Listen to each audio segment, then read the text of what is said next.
बहुत चीज़ें सीखने मिलती है, एक्सपीरियंस मिलता है, तो मेरे लिए काफ़ी सही रहा है। आगे आने वाली जर्नी के लिए ये सारी लर्निंग्स मुझे बहुत काम आएंगी। बात करें वोटिंग की, जिस तरीके से 3 महीने के बाद आप घर से बाहर निकले और भी सदस्य 3 हफ्ते बाद 3 हफ्ते बाद और सदस्यों के लिए क्या कहेंगे? काफी सब लोग वहाँ अच्छा खेल रहे हैं। आई थिंक बहुत नेचुरल वे में एक गेम की तरह लोग ले रहे हैं, तो मेरे लिए लोगों का सपोर्ट अच्छा था एंड आई फील लाइक मैं कुछ ज्यादा ही नेचुरल हो गई, तो वो मेरे लिए काफी ऑकवर्ड सिचुएशन हो गया, क्योंकि आप अगर टेलीविजन पे जाते हो कहीं ना कहीं थोड़ा बहुत आपको फेक बिहेव करना पड़ता है, विच वॉज कम्प्लीटली बियॉन्ड जो मैंने सीखा नहीं है अपनी अपब्रिंगिंग में, तो वो मेरे लिए थोड़ा सा। आज आपने एक गुरुद्वारिका प्रोजेक्ट में यहाँ पर आए हैं, किस तरीके का फ्लैट वगैरह आपको मैंने देखा, बहुत प्रोजेक्ट किया आपने, क्या ये मेरा ड्रीम हाउस है। सो एक्चुअली मुझे जैसा घर चाहिए बॉम्बे में एग्जैक्टली वैसा ही है। लाइक मेरे पेरेंट्स कंफर्टेबल रह पाए, मेरे सिबलिंग्स कंफर्टेबल रह पाए, मैं कंफर्टेबली वहां पे रह पाऊँ, गेस्ट आए तो एक एक्यूमुलेट करके एक फ्लैट में दिया गया है। एंड टू बी ऑनेस्ट कम, अगर आप मुंबई के रेट्स देखेंगे तो कुछ ज्यादा ही है, बट जिस तरीके से यहाँ पे 90 lakhs में 2 BHK दिया जा रहा है, which is kind of helping people कि आप ही फ्लैट में थोड़ी सेविंग्स करेंगे तो मे बी आप फ्लैट में आ सकते हैं, तो it's kind of like you know public service is well, तो मुझे बहुत पसंद आया। जिस हिसाब से आप एक छोटे तकबे से लेके आज इस मुकाम पर पहुंची हैं, एक फीलिंग होती है हर आदमी की मुझे कुछ बड़ा मिलना चाहिए, लेकिन इस छोटे बजट पे आपका ही मन क्यों लगा? छोटा बजट, सॉरी, ये पूरे चर्चगेट से लेके इवन मीरा रोड तक सबसे सस्ता 2 BHK, ये तो पता है आदमी सस्ता भी है और अच्छा भी है, तो आपको इसमें क्या स्पेशलिटी क्या लगी?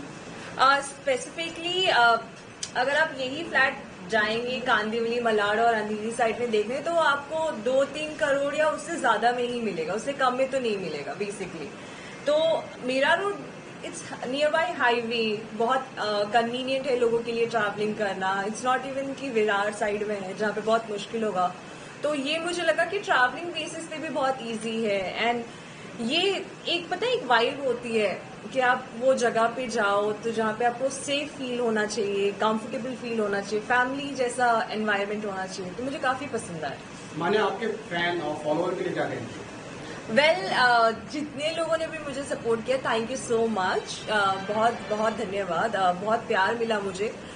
3 हफ्ते में इतना नाम नहीं होता जितना लोगों ने मेरा नाम जान लिया 3 हफ्ते में, तो इट्स काइंड ऑफ लव जो मुझे थ्रू आउट मिला है, मिस इंडिया से लेके बिग बॉस तक। सो आई एम जस्ट होपिंग कि आगे आने वाले फ्यूचर में सबको मैं गर्व कराती रहूं और आगे ऐसे ही बढ़ती रहूं।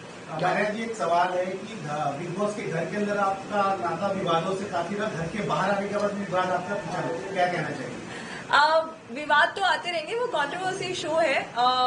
मेरा हमेशा से ये होता था कि मेरे पास फिल्टर नहीं होगा, जो भी मैं बात करूंगी तो मैं वहां पे नेचुरली जो मेरे दिल में होता था, मैंने जो देखा रहता था मुंह पे बोल देती थी। मतलब स्ट्रेट फॉरवर्ड लड़की, वही सीखा है मैंने हमेशा कि सच का साथ दो, ऑनेस्ट रहो।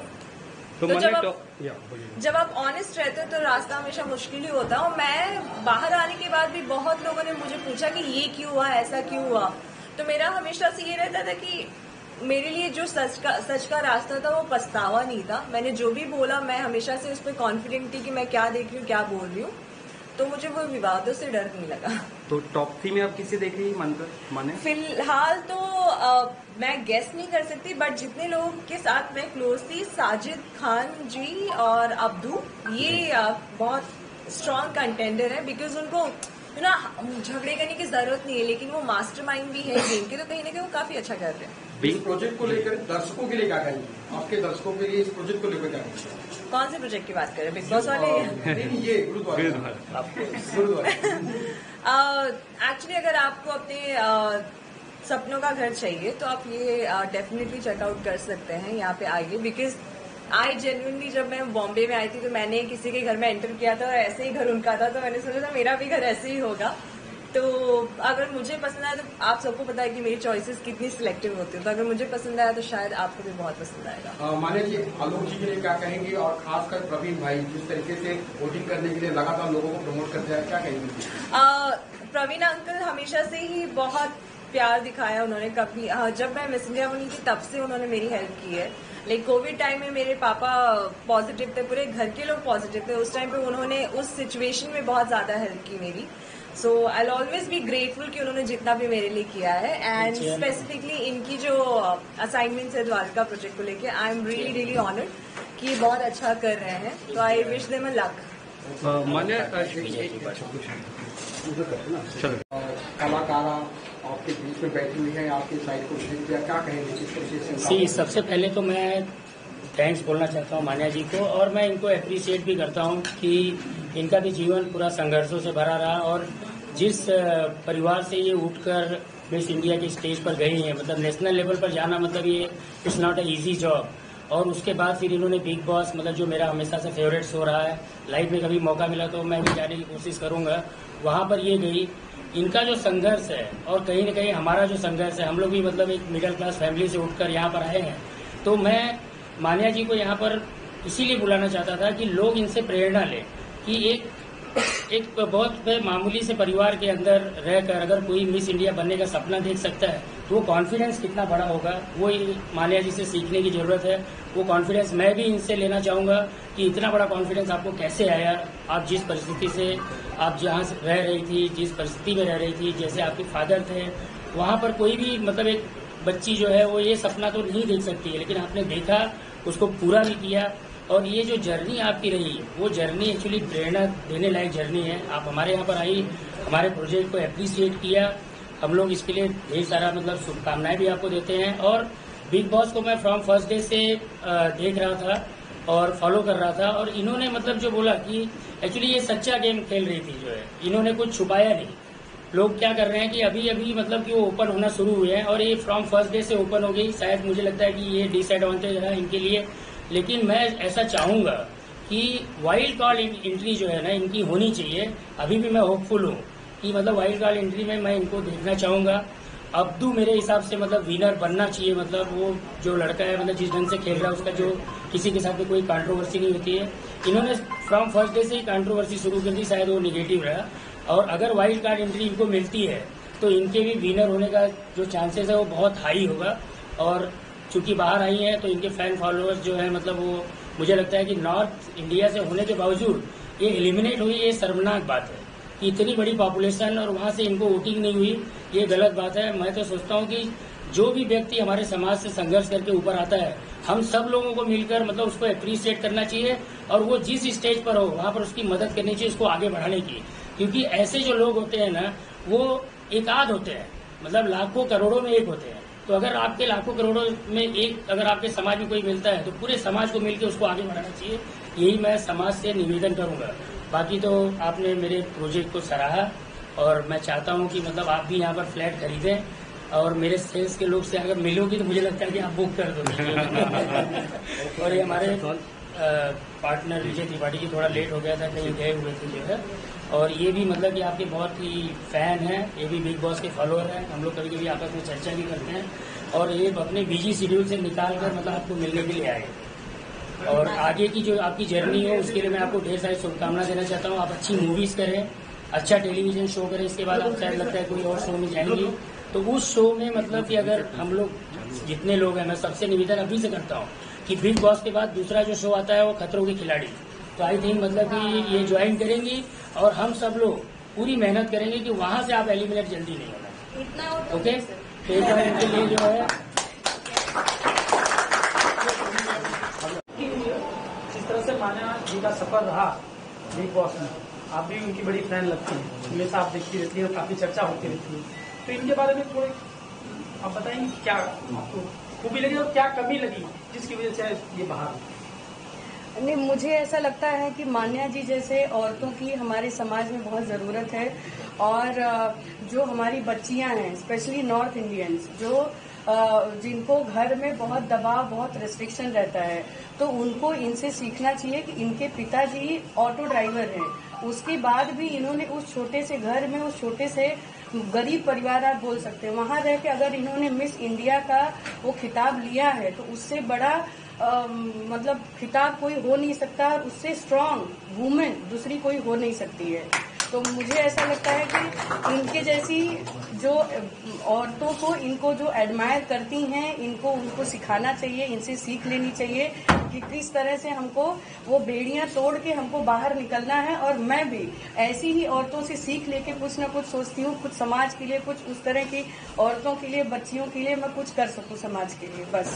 जिस तरह से आपका आराम फाउंडेशन करके जो संस्था आपकी चलती है गरीब बच्चों के लिए, महिलाओं के लिए, उनकी जो भी वृद्धाश्रम में है, वो आप हमेशा कुछ न कुछ करती रहती हैं, तो कहाँ से आप इंस्पायर्ड हुई इस चीजों को करने के लिए? बस इसी टाइप की महिलाओं से, कि अगर हम महिला होके, अगर मैं किसी भी मतलब 100 महिलाओं में भी मैं एक वो महिला बन सकती हूँ कि मेरी वजह से एक भी बच्ची या एक भी कोई समाज में जेन्युइन पर्सन किसी को मैं मदद दे सकती हूँ, जो उसको अच्छा लग रहा है, तो उससे बड़ा मुझे लगता कोई पुण्य नहीं है। और हर एक इंसान, हर आदमी यही सोच रखे कि मुझे एक इंसान को हेल्प करना है, मेरी वजह से वो सुखी रहे, तो उससे मतलब जो भारत की गरीबी है, वो गरीब भारत रहेगा ही नहीं।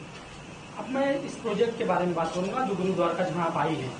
एक सबसे कम बजट का, एक छोटे परिवार का जो आदमी सोचता है कि मुझे कम बजट में मेरा बड़ा सा घर हो जाए, तो ये लॉस का सौदा जिस हिसाब से ये बिल्डर कर रहे हैं, इसके बारे में आप बताइए। सबसे पहले तो मैं ये बोलूंगी कि मैंने खुद एक फ्लैट यहाँ पे 474 वाला बुक किया है, ठीक है।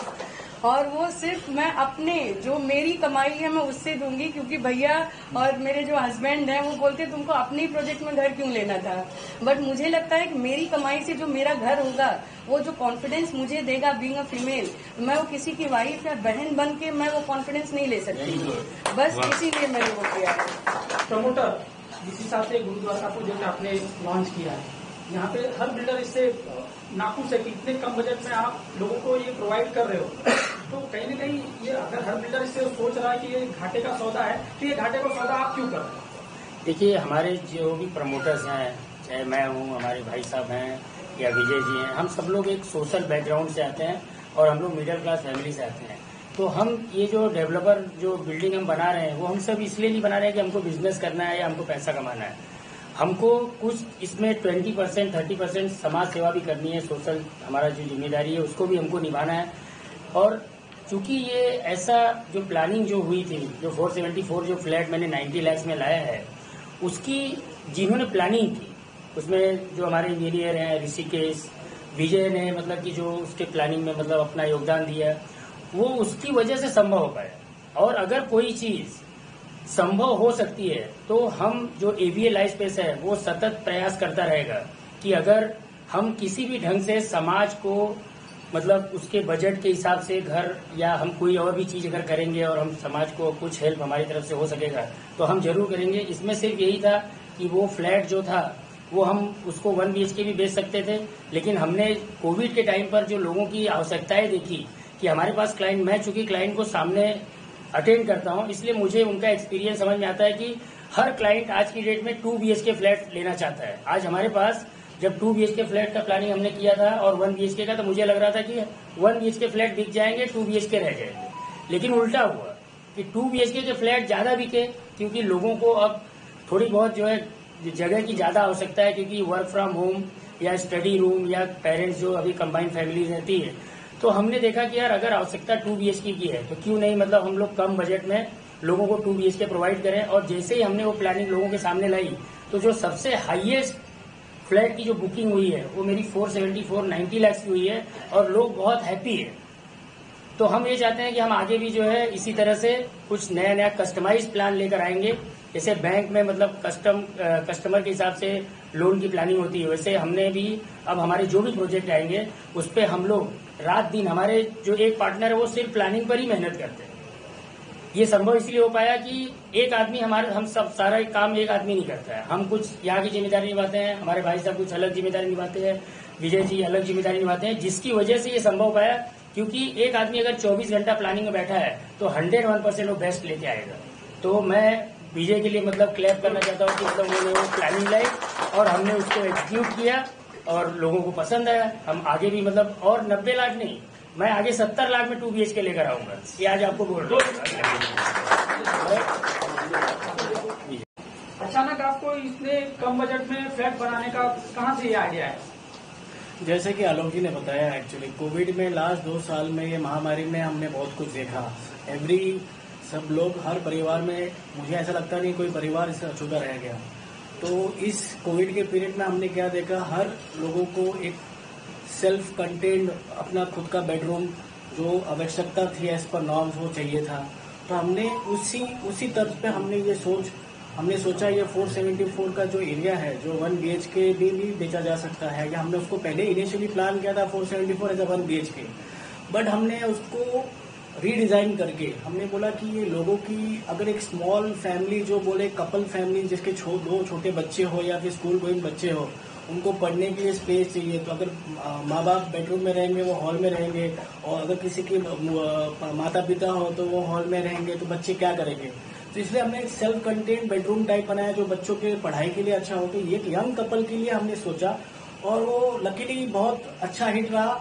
हमारे एग्जीबिशन टीम ने उसको अच्छे से सैंपल फ्लैट बना के उसको प्रेजेंट किया लोगों के सामने और लोगों ने बहुत सराहा है। तो हम तो ये बट कंपटीशन वाइज हम नहीं चाहते कि ऐसा कुछ कि लोगों के दिमाग में हो। हमने तो एकदम प्रैक्टिकल अप्रोच दिया और हम आजकल जो कंस्ट्रक्शन इंडस्ट्री है बहुत मतलब ओपन टू वो है। रेरा आने की वजह से आज कोई भी चीज छिपाया नहीं सकता, कस्टमर के सामने कोई कुछ चीज छिपा नहीं सकते। तो हमने 474 कारपेट बेचा है। 474 कारपेट में पूरा सेल्फ कंटेन्ड फ्लैट है। तो मुझे लगता है कि सब लोग की ये जो मेहनत है, एवीए एज ए ग्रुप हमने जो मेहनत की है तो सबका पूरा योगदान है और आगे भी हम करते रहेंगे। जैसे आलोक जी ने बताया, हम और एक बजट फ्लैट बनाएंगे, कोशिश करेंगे ये प्रोजेक्ट में और दूसरे प्रोजेक्ट में करते रहेंगे, सतत प्रयत्न करते रहेंगे समाज के लिए।